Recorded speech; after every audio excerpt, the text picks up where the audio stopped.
नमस्कार, मी रेखा।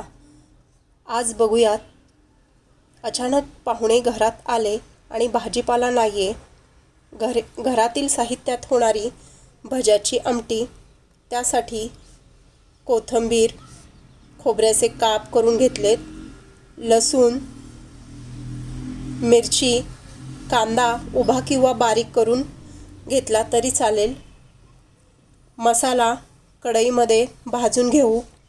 तोपर्यंत एका भांड्यात 2 चमचे हरभरा डाळीचं पीठ काढून घेऊया। त्यामध्ये घालू चवीपुरते मीठ, ओवा, हिंग, लाल तिखट, बारीक चिरलेली कोथिंबीर, चिमूटभर सोडा। पिठामध्ये मिक्स करून घेऊ।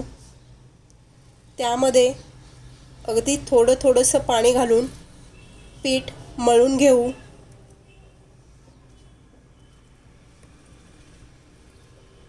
थोडंसं पीठ घट्टच मळायचं आहे। कढईमध्ये खोबरं घालून लालसर करून घेऊ। नंतर कांदा घालून तोही तळून घेऊ। मसाला थंड करून बारीक करून घेऊ। कढईमध्ये तेल टाकून भजी मध्यम गॅसवर तळून घेऊ। दोन्ही बाजूनी पलटी करून भजी मध्यम गॅसवर तळलेली आहेत ती काढून घेऊ। कढईमध्ये अर्धा चमचा मोहरी, जिरे, कढीपत्ता, बारीक केलेला मसाला घालू। तेलावर परतून घेऊ। त्यामध्ये बेडगीचे लाल तिखट, अर्धा चमचा काळं तिखट, चवीपुरते मीठ, थोडीशी हळद, मसाला चांगला परतून घेऊ। तेल सोडायला लागला की त्यामध्ये पाणी घालू। भजी ज्या भांड्यात केलेत त्या भांड्यामध्ये पाणी घालून टाकू।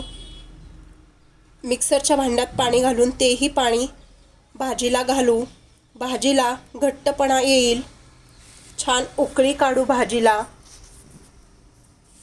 उकळी आल्यानंतर त्यामध्ये घालू तयार भजी। गॅस बंद करून घेऊ।